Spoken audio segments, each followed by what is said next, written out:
Hey, what's up, Dragon Brood? Today we have a lot to talk about because this whole thing with Dominaria Remastered just coming out is actually a feel-good moment, as it turns out. Lots of positive praise, lots of cool stuff in the set, and it kind of gets you back to wondering, why was this not the thing we promoted as the 30th anniversary celebration? Because we all kind of know what happened with the 30th anniversary packs and all the negativity and the $1,000 boosters, and that's whatever, right? So let's put that aside for a minute. However you feel about that, let's compartmentalize that. Let's put it in a box. Let's shove it off screen, right?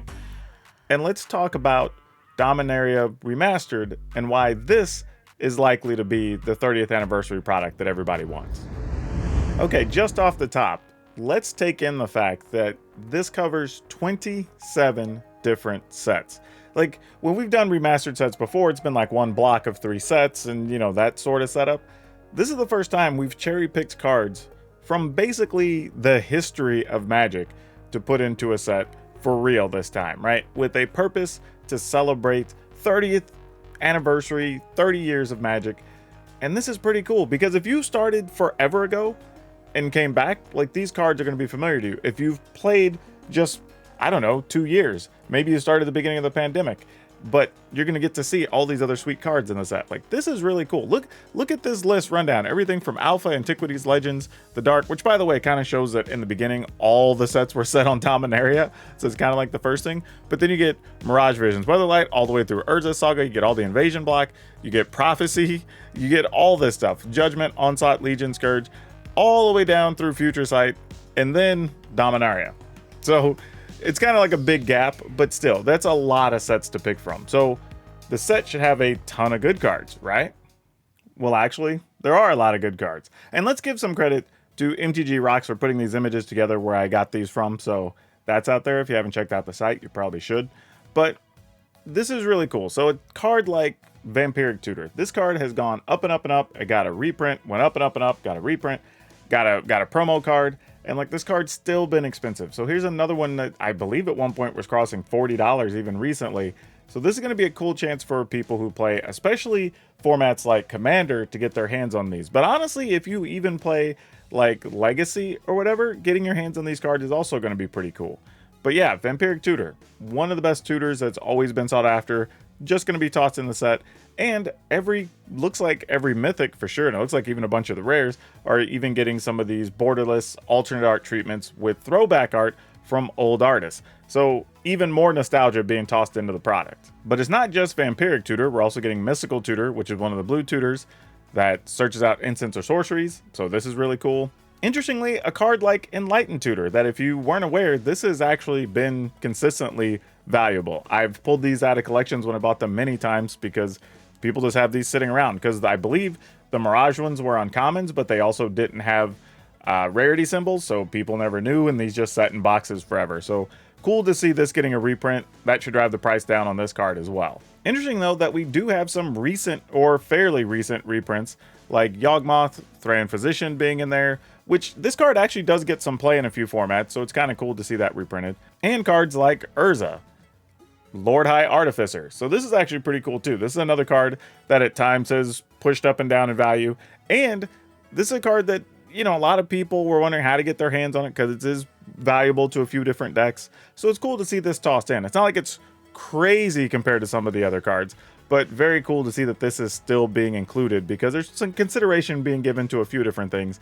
Even here where you're getting some cool legendaries that you can play as commanders. Sylvan Library getting a reprint is very cool because this is one of those cards that tends to hover around that like $35 to $45 value. I think the most recent printing was in whatever we call those, Commander Collection Green, I think. There might have been one after that, I don't remember. But even with it getting reprinted, it's still sought after by a lot of people, though there are some discussions in the Commander community on if we should even be playing Sylvan Library anymore or not.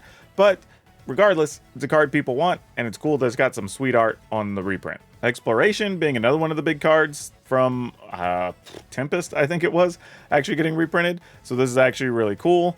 And another one to include in a few different decks that might want it. And this is good, maybe not so much for Commander as it is for some of the 60 card formats. but still neat that consideration is being given to this to a card that could have used a reprint. Now, not everything is a super high dollar card that's being reprinted in this set. This has stuff like Oversold Cemetery, which is actually a really cool card just in general. And it has some cool Drew Tucker art. And those of you who are old school know that Drew Tucker had the like watercolor-ish style art that was slightly abstract. So it's also kind of cool to see these artists getting called back to do the artwork and their stuff having a cool new look that, you know, it's not the same as it used to be. They've evolved as artists, so we kind of get to see that too. So I kind of like that as part of the whole 30th anniversary feel and vibe. Oh, another sweet new printing. Well, reprint of No Mercy. This card, I believe at various points have been around $35, $40. So it's very cool to see this get reprinted. And it looks like Ron Spencer got to do some art for the, I guess, special version of it. So that's pretty cool too. Fan favorite artist from back in the day. Really cool card that has just constantly gone up in value. So yeah, this is a good use for this set for sure.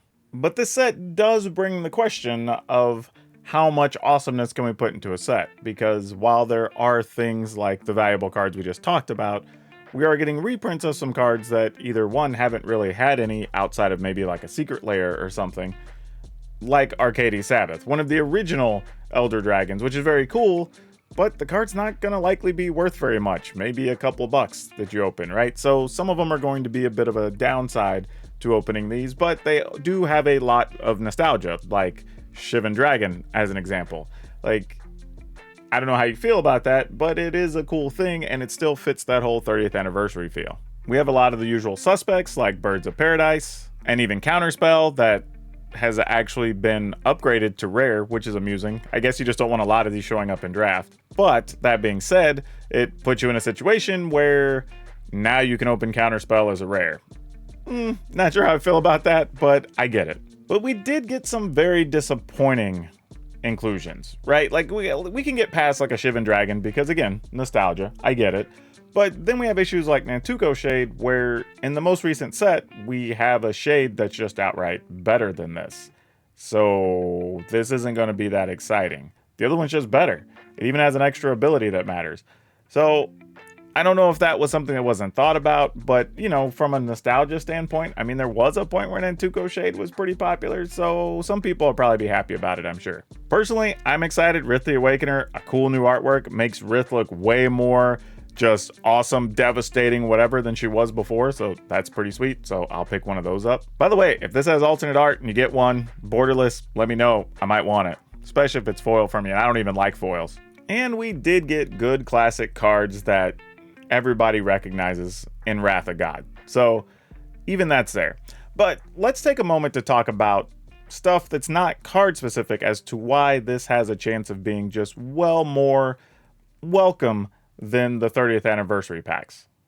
Now, this is kind of amusing because when they made the original announcement where this was going to be released and, you know, alongside the 30th anniversary thing, the biggest problem I had with that announcement, aside again from whatever you thought about the product, was the announcement placing of it, right? We let that 30th anniversary product be the big top billing for all these other things. I mean, I'm sure a bunch of you don't even know that in that same announcement, they told us about pre-release promos that were going to be out. They're going to make some special store promos, like a bunch of stuff that are going to celebrate the 30th anniversary of Magic, but nobody was talking about that because we were talking about these $1,000 boosters. I would have honestly rather had them lead with something like the Dominaria Remastered product so we could talk about that and then see all the cool things we were going to do, and then down the road say, hey, we do also have this $1,000 booster that we're going to make a limited time, super collectible, great.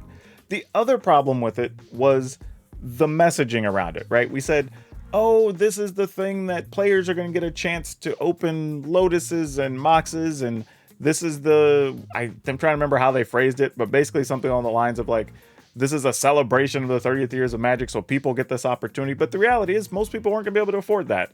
So you can't really celebrate a thing with your community if people can't really buy it. So that didn't make a lot of sense. However, this is a product that people can celebrate and pick up. And I think that's already going to make it way more appealing. I mean, people will be able to draft with this and play with cards they never played with before. And that's going to be fun for a lot of folks. Now, right now, early pre-order prices on this have boosters being somewhere between as low as 6 to as much as like $7.50, kind of depending on where you're ordering or what your local store price is at. But let's just call it $7. Like a $7 booster is something that people can actually get their hands on. And this is something you go on to draft. Maybe the draft costs you like 25, 28, 30 bucks, maybe tops, right? You can actually consider drafting this maybe more than once, depending on what your budget is. Or maybe you get some gift cards or something for the holidays, depending on what you celebrate, right? That's a thing. So this timing is so much better. The language around it's so much better. The actual price of it is better, so people can pick it up and actually do something with it. Like, this is what we wanted to celebrate for the 30th anniversary. This is a product that I think really hits all the notes. Like, think about it, right? Like, it has nostalgic cards, so if you played for a while, this is a good callback. If you're new, there's a history of the game element that you get to pick up. It's got a lot of cool draft types. I actually talked about that in their article, that there are tons of cool archetypes that you can draft with. That some of them are throwback archetypes, which is also very cool. So if you played with those once upon a time, they found a way to reprint them and still have them fit with all this other cool stuff. So that's a neat thing. There's cards that used to be rare that aren't that popular anymore that actually got downgraded, like Spirit Monger, that you'll be able to pick up. So that's pretty cool, right? We've got cool reprints that are pricey that we haven't had an opportunity to put anywhere that the market definitely wants more of. So you're going to be able to take $35, $40, even $50 cards and drive those price down to like the $8, $10, $12 range. So they're much more affordable for people, right? There's so many good things about this product that I hope it sells well. I hope people pick it up and actually sends a positive message. Because one of the things we talk about on my podcast, Color of Magic, if you haven't listened to it, you probably should, is that we will go ahead and flame things whenever they're bad, but we also have to positively praise things whenever they're good. And honestly, reward the behavior you want to see. In this case, we have a well-priced product for what it is. Admittedly, it could be a normal price booster at like the $4 to $4.50 range, but I get it. It's special, whatever. But affordable. That's the thing. It's affordable. That aside, it's a cool product, right? It has everything we want. It celebrates the 30th anniversary of Magic very well. This is what we should want whenever they put stuff out like this. So yeah, I'm all about it. I think this product's good. I think it's neat. It's even exciting, I would say. It fills a lot of needs of different parts of the community. I don't have much bad to say about this, other than unless you want to nitpick the booster pack price, that's about it. So yeah, this one I'm giving a double thumbs up to. It's really good, but let me know in the comments how you feel. Maybe it's not your jam. Maybe you think something's wrong with it. Maybe you wanted to see reprints that weren't there, or maybe you're upset they're reprinting things. I don't know. I'm curious, but yeah, y'all should not have any problem with this like we had with that Magic 30 thing, because that did not go over well. That's all I have for you for now. We'll see you next time.